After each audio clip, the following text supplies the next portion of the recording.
Nestes 100 anos de comemoração da primeira transmissão do rádio no Brasil, a Universidade de Sorocaba desenvolvendo esse documentário, essa série de reportagens, falando com comunicadores de Sorocaba e da região a respeito, desses 100 anos. Hoje nós recebemos aqui no estúdio da TV Uniso, no Labicom, Mânlio Matheus Mora. Ele que é sorocabano, psicanalista já aposentado, mas radialista também. E vai contar um pouquinho de histórias. E o Mânlio tem bastante histórias. Mânlio, obrigado por estar junto com a gente. Vai ser um prazer conversar, porque só neste Fora do Ar aqui, no comecinho, já deu para descobrir que tem bastante história para ser contada, né?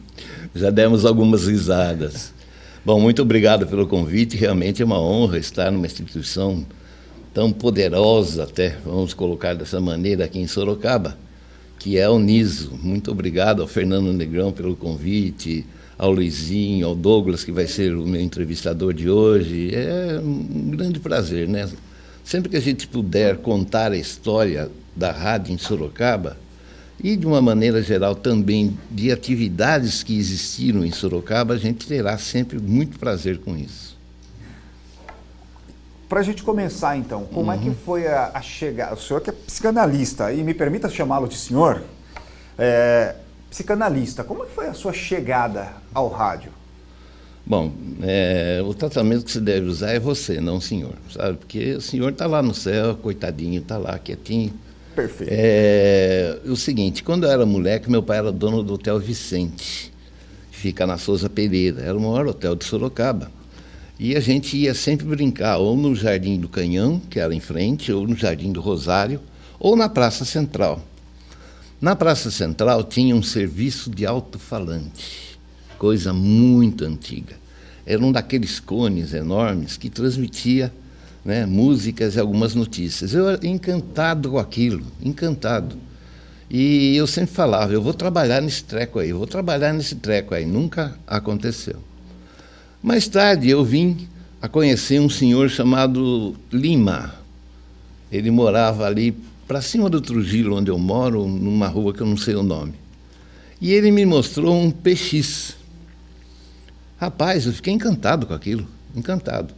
E como eu já tinha empregos, já atuava como psicanalista, já dava plantão em hospitais, então eu tinha um poder aquisitivo razoável, comprei um PX, e ali eu ficava, aquela antena espinha de peixe, e ali eu ficava conversando com um caminhoneiro, com um nego de Manaus, do Brasil inteiro, e ali o cupinzinho me pegou, O cupinzinho me pegou. Um dia eu fui dar uma entrevista na Rádio Metropolitana, não lembro qual, o tema devia ser psicanálise, alguma coisa desse tipo. Maria Helena Amorim que fazia, grande Maria Helena Amorim, uma voz das mais lindas e perfeitas que eu conheço em rádio. Ela fala e você entende, eu acho fantástico Maria Helena Amorim. E daí, depois da entrevista, eu fiquei lá esperando e o Deus me chamou. Brother, vem aqui, E ali ele me indicou para ser locutor, entrevistador, visto que eu tinha facilidade para falar. Aí eu comecei ali, só fazendo pequenas reportagens, algumas coisas, e fui evoluindo dentro da empresa, A Maria Helena Amorim saiu, eu assumi o cargo de coordenador geral da Rádio Metropolitana, que tinha um ibope absurdo, o radar noticioso, tinha o slogan de Jornal dos Bem Informados. Esse era o slogan. Aliás, esse slogan, depois que a Ipanema colocou no ar o seu jornal, usou também o mesmo slogan da gente, o Jornal dos Bem Informados. Mas tem direito, porque aquilo lá não é patenteado nem nada. E é um chamariz maravilhoso, né? Jornal dos Bem Informados. Daí eu fiquei na coordenação até uma época que surgiu a TV Metropolitana, e eu fui chamado para ser produtor executivo e também continuava na rádio. Tanto é que um dia nós fomos fazer uma transmissão em Goiânia. Em Goiânia, isso mesmo, nós fomos de avião até Goiânia, fizemos um link lá que passava por Marília, era um inferno para fazer aquilo. E acabamos transmitindo o jogo dos leites Nestlé na TV e no rádio. Então, foi um marco, assim, sabe, fantástico. Eu fiquei encantado com aquilo. Eu via o seu Caneia. Vocês um dia talvez vão convidar o Oswaldo Silva Júnior, né? E era o pai da esposa dele, o seu Caneia. Ele subia em poste para fazer link, era tudo no braço mesmo. Foi aí que começou. Aí essa paixão aí, vinda para o rádio, tem algumas peripécias, obviamente que sempre acontecem peripécias, né? Ora, sim, a gente mesmo acaba causando essas peripécias, desenvolvendo, ora, há coleguinhas que acabam desenvolvendo aquelas, sim, famosas pegadinhas. E obviamente que você não veio aqui só para contar as coisas sérias, né? O Jornal dos Bem Informados, trazer como que era o noticioso da época, as transmissões do Leites Nestlé, do Leite Moça, a transmissão de Várzea, mas também essas peripécias, essas coisas engraçadas que acabavam acontecendo aí. E aí, Mânlio, tem uma história aqui... Da bobina? Conta essa. Traga essa pra gente. Então, aí é o seguinte, quando chegava na emissora, algum calouro, algum iniciante, a gente tinha um embrulho com um tijolo dentro, um tijolo desses baianos, sabe, que furado, bem feitinho, direitinho, e a gente falava para ele, olha, essa é uma bobina especial de cabo longo, não sei o quê, nós estamos com falta, você vai até a Cacique, acho que era Cacique ou era Ipanema, você leva lá para eles trocarem a bobina para a gente, né? O cara ia lá, né? A metrô era na Braguinha e a Cacique acho que já era ali pertinho, já não era mais na São Bento. Não, na São Bento era a Rádio Clube. Eu sei que o cara ia até lá, chegava, né? Os caras iam lá e passavam uma canetinha em cima do pacote, devolvia o pacote e vinha o cara.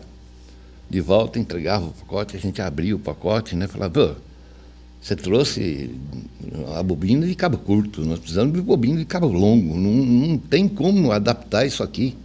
Embrulhava de novo, lá ia o coitado de novo. Então, peripécias que aconteciam na rádio, a gente brincava muito de uma maneira sadia sempre, né? Só judiava do cara para o cara andar um pouco com o tijolo na mão, mas era muito legal. E assim foram várias. Teve um dia, por exemplo, nós recebemos a tal da cartucheira. Cartucheira era tudo rolo no Acai, né? Tudo rolo, o cara tinha que pôr o ponto, daí eu no outro Acai para pôr o ponto. Era difícil mesmo. E a cartucheira viria aliviar, né? E um dos operadores, eu não vou dizer o nome, porque quando é ruim eu não digo, quando for bom eu digo. Daí um dos operadores colocou lá, correu para fazer xixi, a propaganda era da Jumbo Eletro, que não existe mais há muitos anos. E a cartucheira era de repetição, então ela passou o mesmo comercial 3, 4 vezes. O cara da Jumbo Eletro até ligou, né? A hora que ele ligou e eu fiquei sabendo o que estava acontecendo, aí eu falei, olha, isso é um bônus que a gente está dando para o senhor, porque você é um cliente fiel, enrolei, né? Não dá para explicar. Não dá para explicar. Tem muita coisa que acontece em rádio e muita bobagem que eu falei também. Né? Sempre.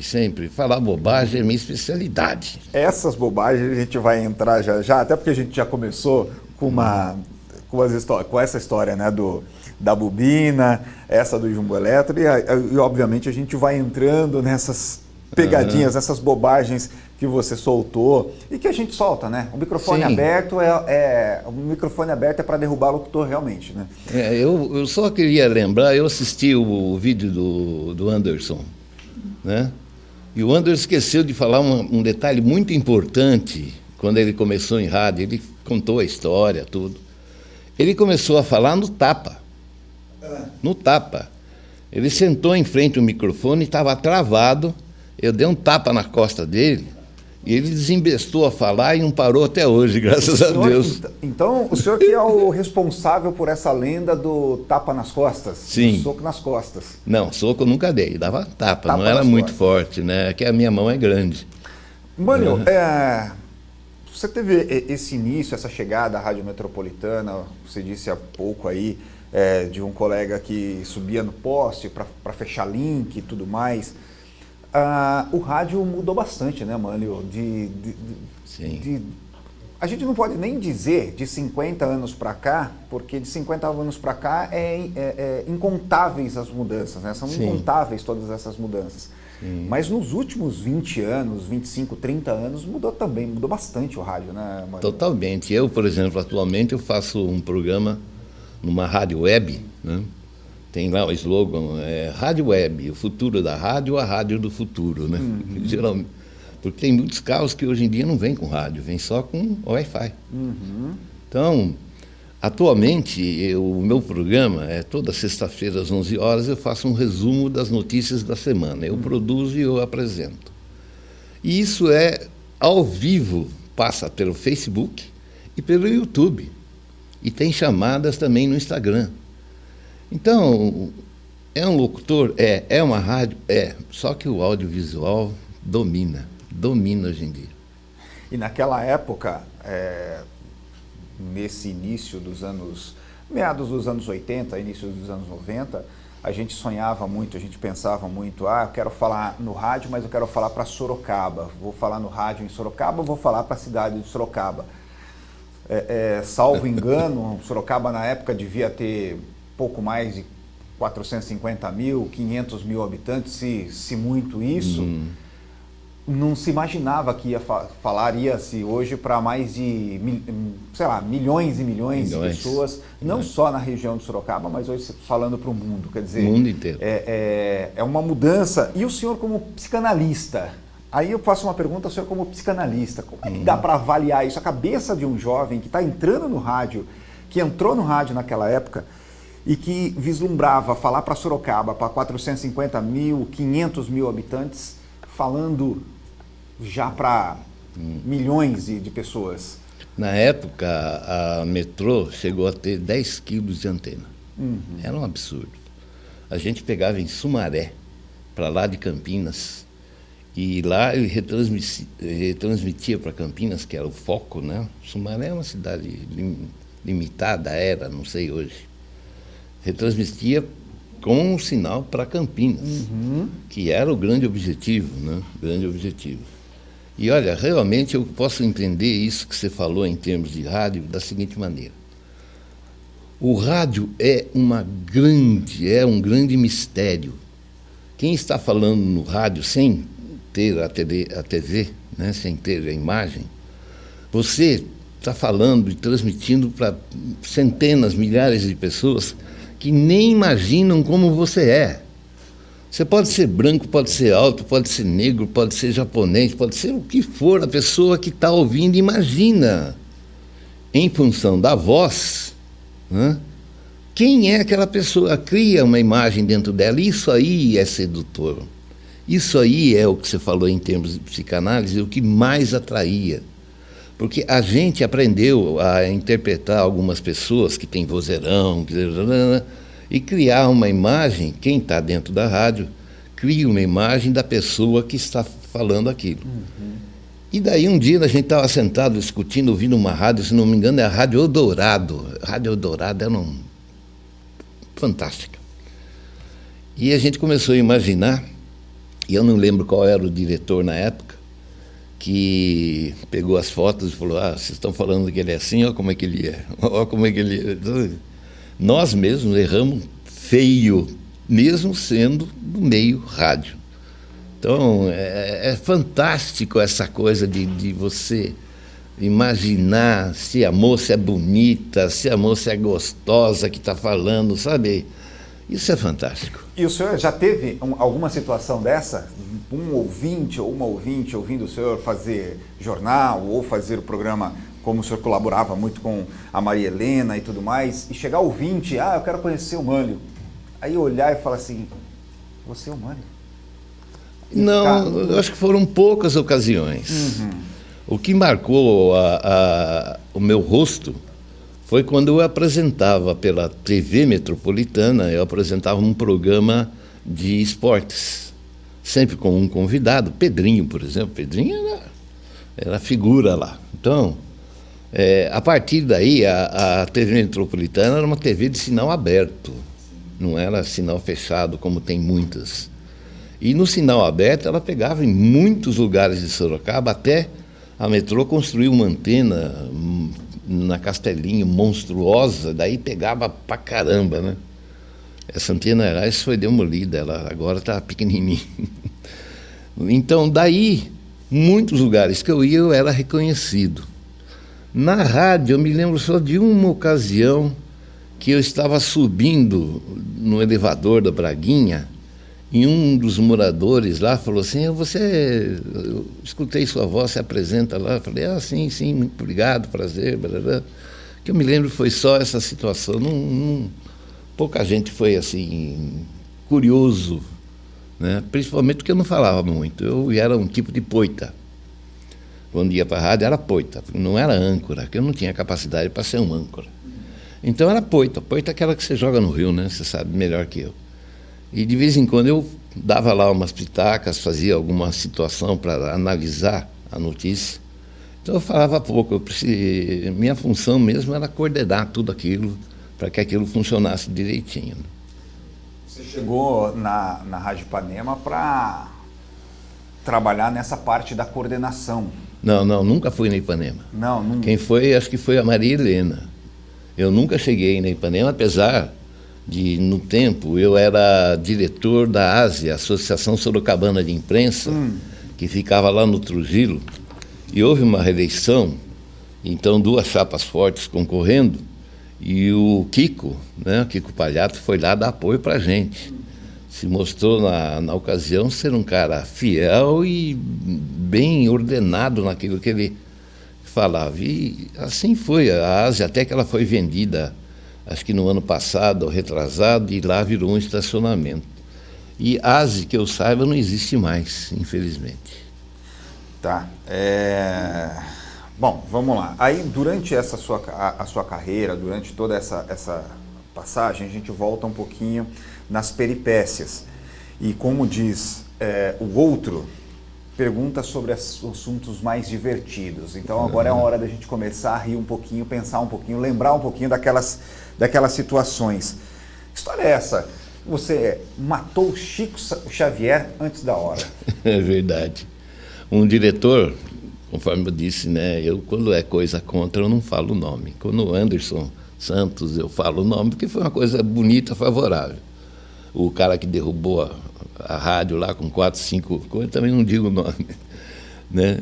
Mas olha, sinceramente, o que acontecia muito na rádio, muito, era neguinho que ia para fazer a especialidade de alguns aqui, que é operar mesa. E todo operador de mesa sempre tem o sonho de falar. Então, muitas vezes, a gente falava o quê? De vez de colocar a fita de hora certa, fale a hora certa. E aí acontecia de tudo. O cara ficava nervoso, era 9h30, ele falava que era 10h30, assim foi. Mas o que você perguntou, perdi aqui. Sobre você ter matado Chico Xavier. Chico Xavier, então, um diretor me ligou, eu estava na emissora já preparando o jornal do dia seguinte, né? Era um teleprompter, que vocês nunca ouviram falar, eu acho. E daí ligou, o Chico Xavier morreu, tá um comentário forte, não sei o que lá. Passa a notícia. Eu falei, tá bom. Fui, abri o microfone, Metropolitana, edição extraordinária, blá, blá, blá, blá. Pois é. Chegam notícias de que o Chico Xavier acabou de falecer, blá, blá, blá, blá, blá, blá, e o bicho estava vivinho. Eu matei ele no ar. E como é que foi isso? Como é que foi a repercussão disso? Porque sempre que a gente... Sim. A gente chama isso no jornalismo de barrigada, né? Uhum. A gente dá a barrigada. Quando acontecem essas barrigadas assim, há sempre uma repercussão. Certeza que deu, né? Começou a chover lá, o telefone não parava de tocar, a gente tirou o telefone do gancho. Né? Na época não existia celular. Tirou o telefone do gancho para dar uma paz. Porque realmente, sabe... Estava insuportável. Não, onde você viu? Fazer o quê? Né? Ordem de um diretor, você não questiona muito, você cumpre. Né? E foi o que aconteceu. Então, matei Chico Xavier. E aí tem uma história também relacionada ao time do Leites Nestlé, antigo Leite Moça, Leites Nestlé. Infelizmente, nós não temos mais a equipe jogando em Sorocaba já há mais de 20 anos, há muito tempo. Mas teve uma jogadora, eu acho que não foi nem do Leites Nestlé, foi antes o time de basquete que nós tínhamos na cidade, time de basquete feminino. Sim. Uma americana que deu um piti aqui. Sim. Como é que foi essa história? O time de basquete era dirigido pelo Vendramini, né? E o Vendramini tinha inclusive uma padaria ali perto de casa que se chamava Padoca. E a esposa dele é que tocava essa padaria. E essa moça, um dia, não se sabe porquê, ela começou a entrar em parafuso, virou em parafuso. Nós fomos lá entrevistá-la, né? Ela não falava muito mal português, a gente tentou entender o que ela disse, mas geralmente ela estava fora do conceito. Tanto é que ela foi levada por um segurança até o aeroporto, e do aeroporto foi embarcada para os Estados Unidos. Houve lá um tipo de quebra de contrato, não sei o que aconteceu, porque ali girava bastante dinheiro. Né? Mas mesmo assim, o time da Hortência foi campeão. E para orgulho, eles foram comemorar na minha casa. Na minha casa, eles foram lá, eu tinha lá acho que um single, aquele whisky que balançava, muito tempo para lembrar. E estava lá o marido da Hortência, né, que depois foram abrir um aras aqui de cavalos portugueses. E eles foram lá comemorar, e ao mesmo tempo tinha um pessoal da rádio que estava fazendo um churrasquinho num outro lugar, numa outra dependência da minha casa, que tem lá um fogão a lenha, uma churrasqueira. Eu adoro comida de fogão a lenha. E ela ligou para a mãe da minha casa, era Fernandópolis, parece que ela morava longe pra caramba. Eu sei que ela ligou e depois veio uma conta absurda para a gente pagar. Não, é impressionante, você falou da mudança dos tempos, né? Então, a minha filha estava estudando nos Estados Unidos. Ela ganhou uma bolsa, porque ela jogava voleibol de um nível alto, né? Chegou a jogar aqui no começo, no infantil, do Leites Nestlé, depois ela foi para São Bernardo jogar, e lá uma coach americana viu e falou para ela ir para os Estados Unidos que teria $100 semana, teria comida, teria roupa e estudar o curso que ela quisesse na universidade. Eu e a minha esposa, que está aqui, né, acompanhando a gente ligava para ela, falava 5 minutos. 5 minutos era um absurdo o preço. Daí, nós tivemos um filho, raspa de tacho, caçula, que é formado em engenheiro de computação aqui na Facens, foi para os Estados Unidos fazer um estágio em Chicago. Tanto é que eu falei se não tinha lá uma metralhadora dos mafiosos para ele trazer para mim. E lá em Chicago a gente falava com ele 1 hora inteira de graça, porque já havia o Wi-Fi. Essa é a mudança dos tempos que você falou. O tempo realmente traz as modernidades, algumas dificuldades, outras não, mas enfim. Mânio, que história é essa do Cabo da Enxada? Os cacófatos que eu falava eram maravilhosos.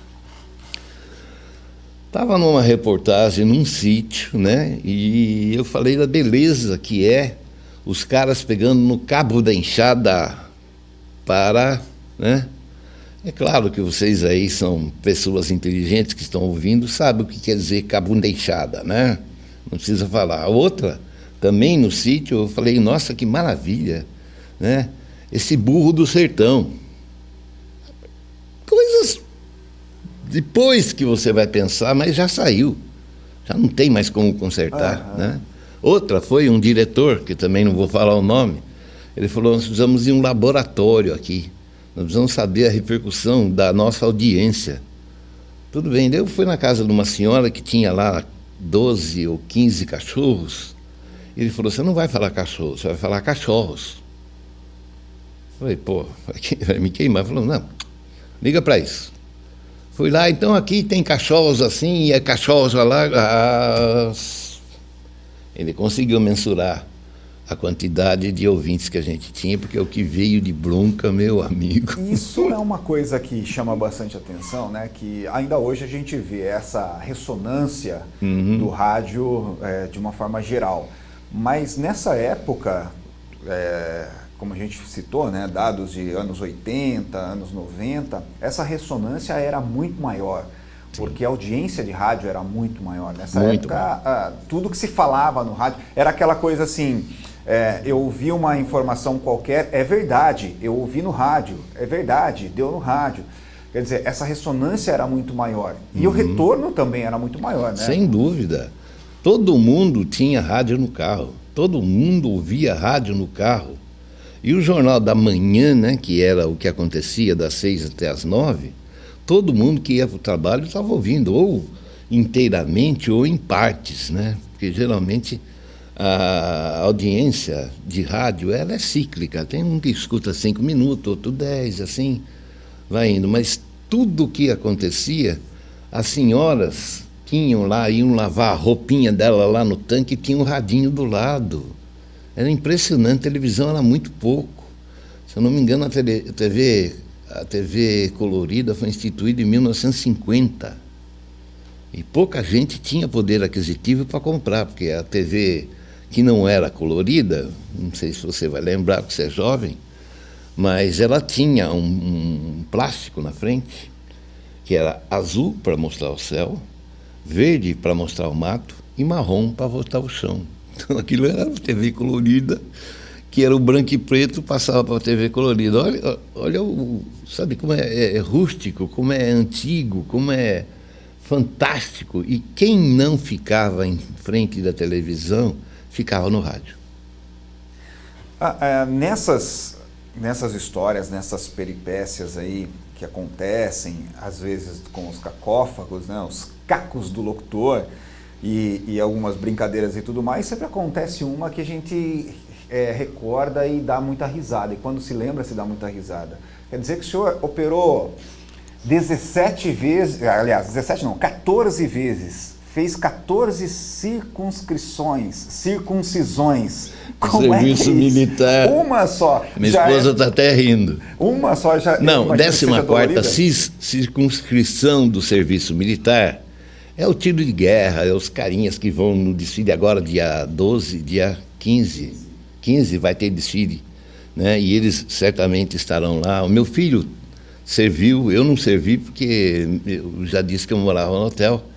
E dentro do hotel ficava lá o coronel que cuidava da 14ª.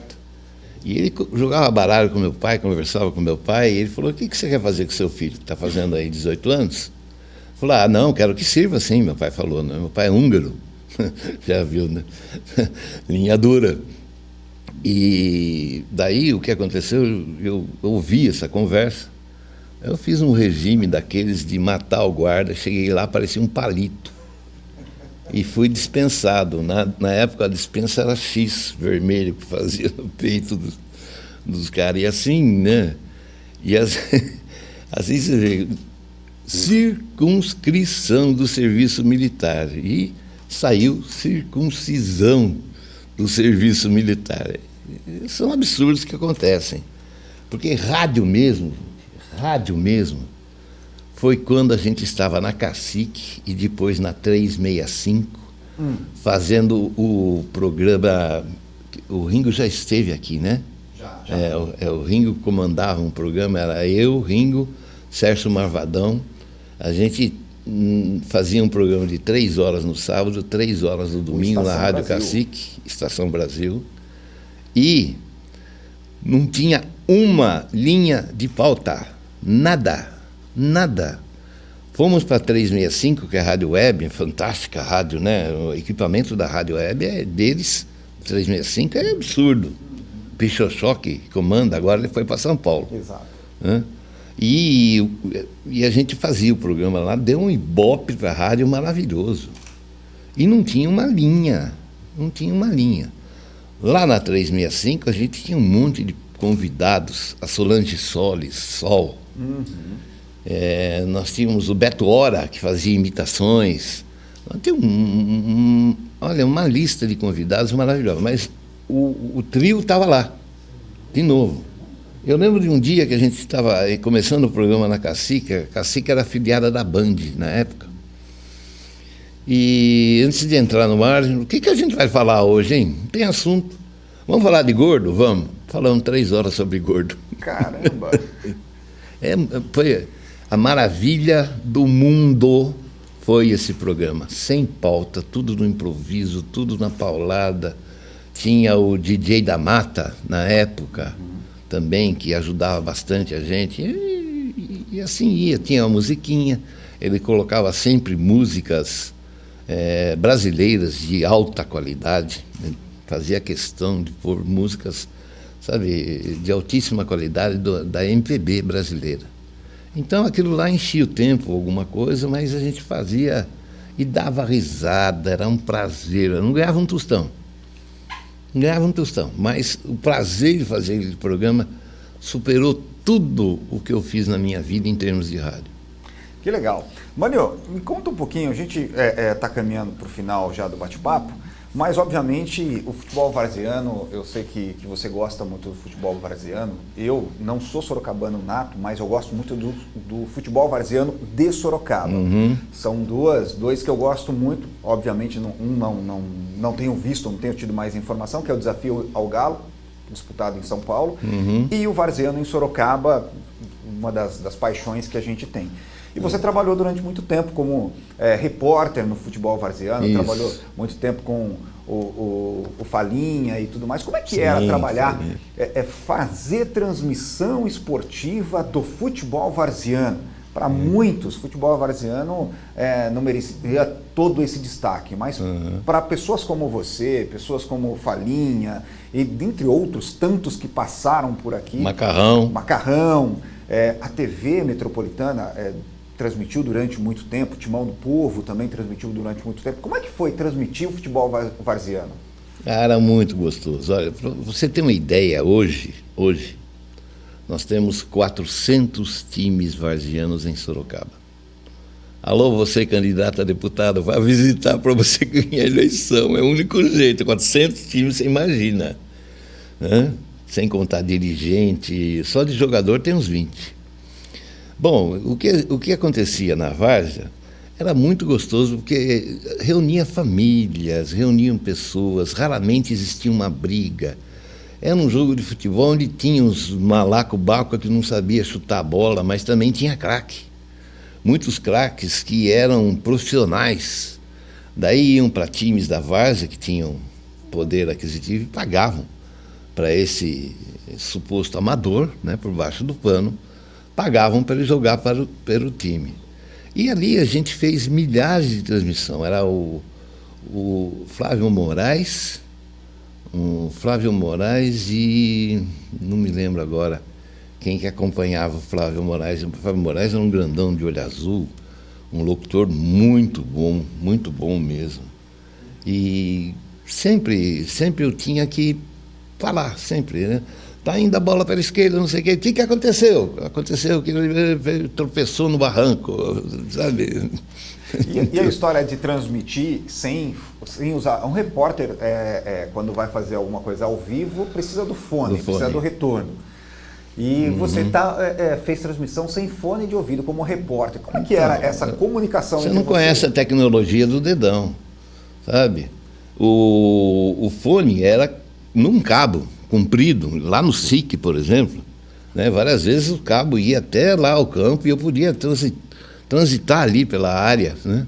Para poder entrevistar as pessoas. Mas, algumas ocasiões, o cabo dava defeito e não dava retorno. Então tinha o famoso dedão.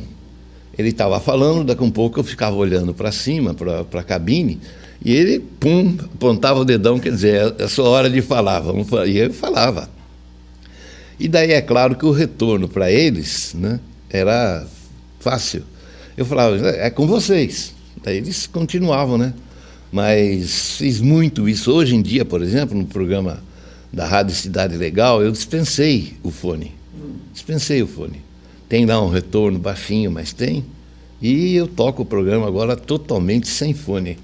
E adoro fone, hein? Adoro. Tenho 2 fones lá em casa, daqueles maravilhosos. Um que tem um baixo, meu Deus, que coisa linda. Só para a gente poder entender, até para a geração mais nova, né, poder entender. Quer dizer, você fazia a transmissão à beira do campo, isso, esperando o dedão. Isso. E muitas vezes não tinha, se houvesse ali, porque hoje a gente tem a transmissão esportiva, rola sempre uma piada, uma brincadeira, sim, ou aquele bolão, famoso bolão, né? E aí, Alex da Mata, quanto que você acha que vai ser a partida e tal? Quer dizer, você sem o retorno e muitas vezes sem saber o contexto do que estava rolando na cabine, isso, e ele te apontava. Isso, e se vira, entendeu? O famoso Civirol, que é um remédio que deveria existir no Brasil. Os remédios que deveriam existir são Acanhol, Citocol, Simancol, que não vendem na farmácia, mas muita gente precisa tomar, viu? Muita gente. A nossa vida era uma vida dos pavões. Todo mundo era pavão, porque eu sou estrela, eu sou... O cara já saía com... Bom, tem muitos que realmente extrapolavam um pouco isso, né? E muita gente que era mais tranquila, tinha o pessoalzinho, o Edson Mário e o próprio Coisa, eles faziam Santa Rosália Street, se não me engano, que era, juntava aquela multidão para fazer a paquera em Santa Rosália, né? Os carros todos ouviam a Metropolitana, porque a Metropolitana era a única rádio que tinha um carro com um transmissor de FM, então falava ao vivo de lá, né? Então, nossa, foi tanta coisa que aconteceu em termos de rádio, que a gente acabou aprendendo. E o dedão foi um ensinamento maravilhoso. A hora que terminava, não tinha gravação. Não tinha gravação, né? A TV Metropolitana, depois que o Jair Sanzoni morreu, que era o chefão, aqui quem tocava era o Silvio Sanzoni, filho dele. Depois que morreu, eles foram destruindo tudo o que a gente tinha de história de Sorocaba, que era em Super V. Começou com VHS, foi para Super V. E nós tínhamos as fitas, centenas, todas foram destruídas. Ou, na época que eles estavam capengando, gravadas uma coisa em cima da outra. E perdemos muito da história de Sorocaba em função disso. A rádio não era gravada, a rádio era simplesmente... era a transmissão e acabou. Então daí eu ia lá conversar com eles, eles cascavam o bico em cima de mim, tinha que fazer, eu falava, muitas vezes eles falavam, esse repórter olheirudo aí vai falar agora para vocês, a boca de sanfona, a turma tirava sarro mesmo, eu não tinha como repicar, né? Tinha que aguentar e acabou. Daí eles vinham e falavam, nós falamos isso, falamos aquilo, eu dava risada. Sempre terminava o jogo, a gente ia tomar uma cerveja, não gosto muito de cerveja, mas sempre tomava 1, 2 copinhos ali e ia embora para casa, né? Tranquilo. Mas falava bobagem pra caramba, viu? Teve uma dessas andanças, dessas histórias, a história do café. Um café que ele acabou sendo meio que suspenso, meio que... Conta um pouquinho a história, o caboclo. Quem que era o tal do caboclo? Olha, rapaz, não lembro disso. Não? Sinceramente, não consigo lembrar. Olha. Porque café a gente tomava no ditinho. Tinha uma lanchonete que era top na época, que a gente brincava de chamar de top em top. Era top stop. A gente brincava de top em top, né? E a gente tinha cortesias lá para comer o lanche, mas o café, a gente ia um pouco mais adiante, na própria Praça Central, tinha uma pastelaria que até hoje existe, e do lado tinha o Café do Dito, que era um cafezinho que, na época, ele falava assim, vou ferver bem o meu café. E ele ficava fervendo o café mais de meia hora. Já dava o café... Hoje em dia a gente sabe que para fazer um café decente, né, quando a água começa a ferver, aquela mini bolinha, não ferveu, ali é o ponto ideal para você passar o café. Quer dizer, é totalmente diferente, ele ficava meia hora. Eu não lembro o que foi o fato que gerou esse comentário. A história, sabe? segundo o nosso pauteiro aqui, diz o seguinte: o café que cada um pagava. E aí o repórter Piraju dirigiu o carro e aí não pôde tomar o café. Como é que... Era o Birajara, né? Acho que era o Birajara, mas eu sinceramente não me lembro dessa... Olha, em algum momento você vai lembrar dessa história do café, mas vamos lá, a gente, realmente, como a gente estava falando, a gente está caminhando já para o encerramento desse bate-papo. O que você espera para os próximos 100 anos do rádio? O rádio completando agora em setembro, o centenário, né, da transmissão, e o que você espera para os próximos 100 anos de transmissão do rádio? Bom, primeiro, né, está tendo essa migração da rádio AM para FM. Inclusive a Metropolitana loca para a Igreja Universal o 99.7, né? E a transmissão é totalmente da igreja deles lá. E eles têm uma igreja, tem um canal em Votorantim. Esse canal está esperando migrar para FM, que vai acontecer em breve. E essa migração, daí eles vão parar de transmitir com a Metropolitana, e a Metropolitana vai voltar a ter uma programação normal. É o que a turma espera, né? Porque vai abrir um campo de trabalho muito grande. Mas realmente eu acho o seguinte, né? Com esses carros que agora estão vindo com o dial mais baixo, para poder pegar essas rádios que vão migrar, tem muitos carros que vêm com o dial bem baixo, 80, 81, 82, que geralmente num carro é 85 para frente. Eu acredito que por uns 10 anos tudo isso vai funcionar, mas vai acabar. Vai acabar. Rádio, no futuro, vai ser sempre com imagem. Você vai ter lá o seu Wi-Fi, o cara está transmitindo e ao mesmo tempo sendo visto na rádio e mesmo em radinhos que tem. Eu lembro que eu era encantado, minha tia me deu um rádio universal de ondas curtas, pegava todas as frequências de onda curta, de onda média. Eu escutava rádio pirata, eu adorava escutar os árabes falando, não entendia nada, mas era fantástico aquele radinho, rapaz, pegava o mundo inteiro. Isso era uma coisa maravilhosa. Hoje em dia, quem tem um rádio desse? Ninguém. Então eu acredito que no futuro, né, eu já provavelmente nem estarei por aqui, já fiz 18 anos no ano passado, estou ficando velho, então provavelmente a rádio todas elas terão uma transmissão para as pessoas verem, né, o rosto das pessoas. Como hoje, por exemplo, tem essa Rádio Cidade Legal que transmite ao vivo pelo Facebook. E alguns amigos, eles compartilham aquela imagem para ampliar a visualização, né? E daí vai para o YouTube também. O YouTube, nossa senhora, é impressionante. Você vê, não dá para ver pelo YouTube de onde a pessoa está assistindo. Mas é mundial. É mundial. Mânlio, a gente só pode agradecer à Universidade de Sorocaba, à equipe do Labicum, da Uniso, ter o prazer de receber você aqui. A gente só pode realmente agradecer, e quando a gente for ver e rever essa entrevista no YouTube, a gente vai dar risada.